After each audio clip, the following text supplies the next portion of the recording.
Hi everyone. My name is Philip Kirschbaum. I'm an associate at Anderson and Associates. Today we want to talk about Small Business Finance 101, and in particular, we want to focus on startups.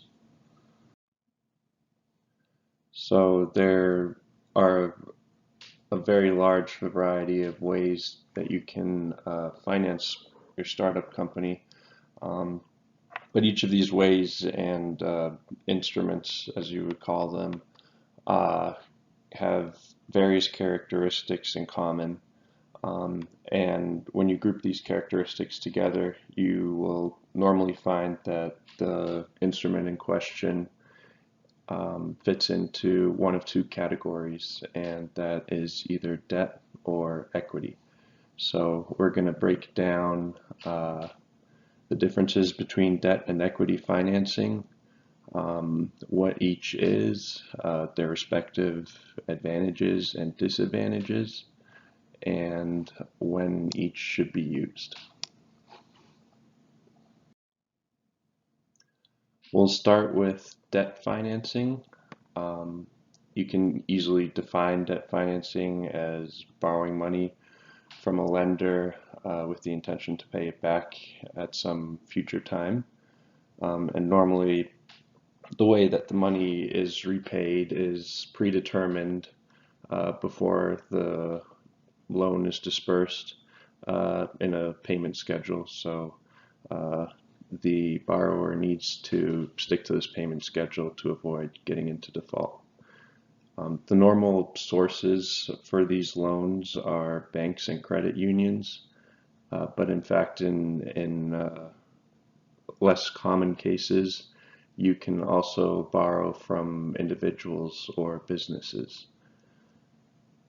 The problem with debt financing is this repayment schedule. So the borrower has an immediate, or I shouldn't say immediate, but within 30 days, normally the borrower has to make that first interest and sometimes even principal payment um, on the loan.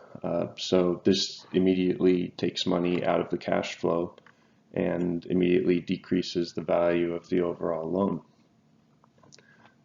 But this interest is how or these interest payments are how the lender is uh, is compensated for his risk in lending to a startup. So you can expect that earlier in a startup's life cycle, when investment in the startup is a lot less secure, uh, the lender is going to ask for a higher rate of interest to compensate for the increase in risk.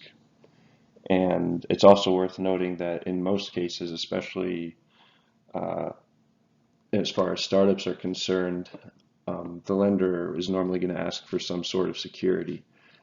This could be in the form of a mortgage against some kind of real estate that the startup owns, or it could even be a guarantee from one of the founders of the startup. That would make that founder a guarantor, and it would enable the bank, if for any reason the startup defaults on the loan, the bank can go after the guarantor, or in this case the founder, for the difference in what's owed. So the most common use case for debt financing is when the profitability of a business is predictable. So when the business is generating consistent cash flow, and there's a very straightforward reason for this, and that's because without this cash flow or known cash flow in the future, it's not for certain that the business will be able to make the respective interest and principal payments back on the loan. And this could spiral into a default and also spiral quickly into the bankruptcy of the startup, and even, as we mentioned before, the lender going after any guarantors on the loan. Next, I just quickly want to introduce to you the idea of equity financing. Um, That can basically be defined as raising money from a third party who, in exchange, takes an ownership interest in the business. This third party uh, could be friends and family. It could be an angel investor, which is an individual who has some experience investing in startups. It could be a strategic partner, um, and this kind of intertwines with angel investors, but in addition to bringing um, capital to the business, they also are able to bring knowledge from their own experiences. Maybe they have operated in this industry before, and so the startup can benefit from their past experiences. Um, it can also come from venture capital or eventually an IPO. But the problem with equity financing is valuing uh, or placing a value on the startup, normally in its very young stages, is nearly impossible. So normally to have an accurate equity financing and a fair equity financing, one that's fair to the founders and to the investors, both parties will want to wait until um, certain metrics such as customer base and profit margins and just overall profitability uh, become available, and then those can be interpreted to calculate a value for the startup.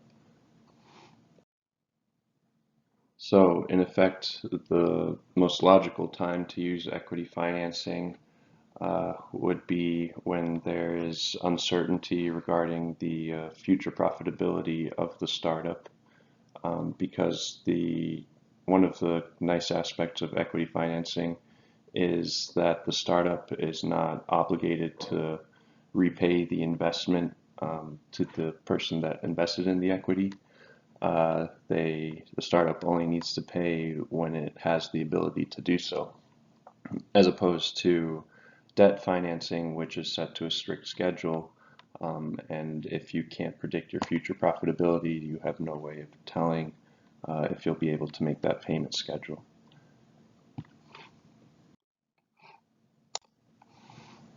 Now I just want to go through some of the respective advantages of debt financing and equity financing.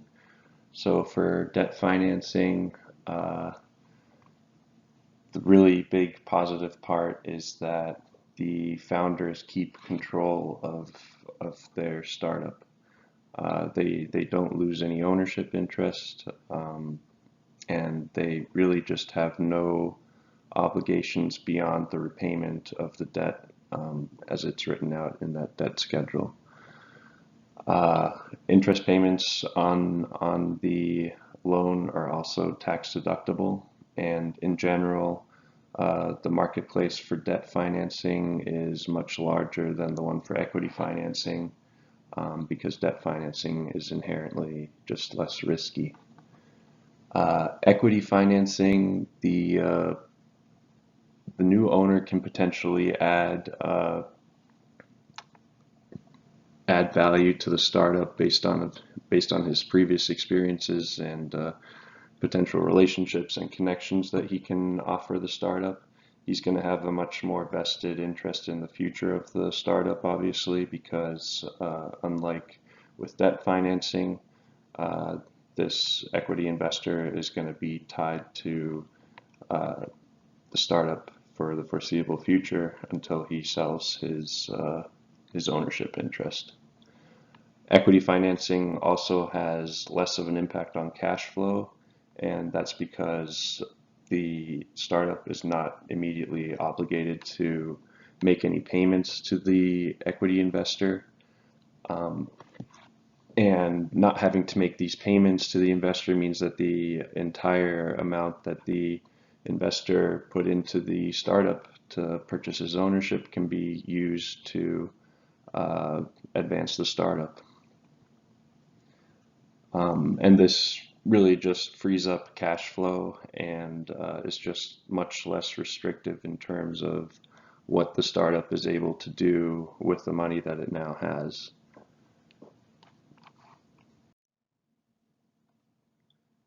Now I just want to quickly take you through some of the disadvantages of debt financing versus equity financing. So the first big disadvantage of debt financing is that you are stuck to this repayment schedule, and if the startup misses a payment, the startup is most likely going to be in default of that loan, and that will mean various remedies for the lender, such as that he can foreclose on property that he secured, or he can collect against a guarantor. Um, but the biggest risk is just that he accelerates the entire amount of the loan, and now all of a sudden, all of the future interest plus a possible penalty fee is due in addition to the principal within a few days, most likely from when he exercises this option. Um, the next negative aspect of debt financing is that repayments can start as soon as 30 days after funding occurs. This means that your cash flow is immediately already tied up because you have to make certain that you can make the payments every month. And if you can't make the first payment in 30 days, then you'll already be in default. Um, and next, obviously, the monthly payments are just due irrespective of the profitability of the startup. And this can really develop into a cash flow problem if the startup needs the money to invest in stocking certain materials or paying salaries, but instead now needs to use the cash that it has available to repay the debt because it has this obligation. And that's where the collateral comes in. If the debt can't be repaid, then the lender just collects the collateral, which, as we mentioned before, could be something like a mortgage on the startup's real estate. And the last negative aspect is also just that uh, a lot of times these loan agreements also require a guarantee from the owners. So now all of a sudden, where you try to separate the liability of the owners from the business, now all of a sudden those are intertwined, because if the business defaults on the debt, then the lender can collect directly from the owners. Some of the disadvantages of equity financing are, obviously the biggest one is that you lose ownership stake in your startup, and by losing ownership, you will most likely also lose a certain amount of control that you had over the decisions and the ways that the startup will conduct itself in the future. Um, the next risk is just that the returns on the sold equity uh, can exceed the equivalent debt payments that you would have had to make uh, to get the same amount in financing from debt financing, um, because now you're just bound to pay this other equity owner um, dividends whenever you pay yourself dividends. And the last negative aspect of equity financing is that it inherently has an extensive valuation process, and so this means that it really only becomes a possibility for a startup to pursue equity financing when they have some calculable metrics that they can refer to and base a fair price for their startup on. So with there being so many disadvantages with respect to choosing either debt or equity financing, this really narrows down the applicable situations in which you can benefit from debt or equity financing. For this reason, the financial community came up with kind of a hybrid model They call it a convertible note, but we can kind of refer to it as a hybrid model just because it fits in directly between debt and equity because it has properties of both and it takes advantage of the positive aspects of both of those instruments. So a convertible note is basically a loan that converts into ownership in the business at some specified time.